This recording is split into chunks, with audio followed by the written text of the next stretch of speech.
So what exactly is a credit score? A credit score is a measure of how likely you are to pay for things on time. This will include how long you've had credit accounts for, like credit cards or student loans, how much money you owe, whether you make your payments on time, if you've ever filed for bankruptcy. There are all different factors that go into calculating the score. So it's actually like quite complex how it is that they actually do it. But overall, it's supposed to represent how trustworthy you are to lend money to. So say you might have a bad credit score. What can you do in order to improve your credit score? Luckily, there are ways, and I'll go through them in a descending order of importance. So the first thing is that you need to pay your bills on time. Your payment history represents 35% of your credit score. So if you have any loans or credit card debts, you should be paying that on time. The second is credit utilization. So this is something that I do know, but when I first learned about it, I was actually really surprised by. This accounts for 30% of your credit score, and it means the fraction of your credit usage. For example, if you have a credit card limit of $10,000, it's actually best to spend as little of it as possible. Like say if you spend like $100 only, then you have a credit utilization of 1%, which is really good. That is not to say that you shouldn't have credit cards though. You still want credit cards because you want to show a history of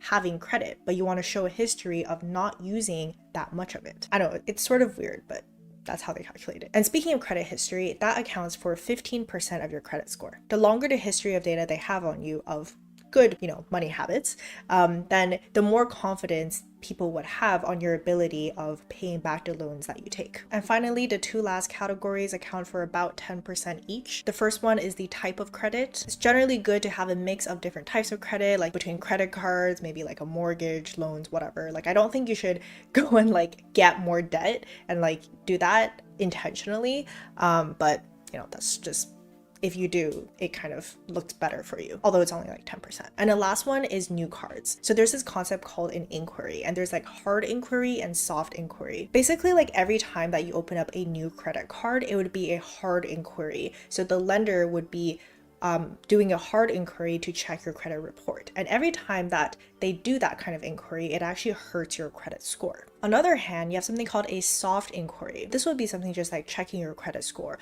Or if you're trying to rent a house, they might do like a soft inquiry on your credit score. This kind of checking does not impact your credit score and is okay.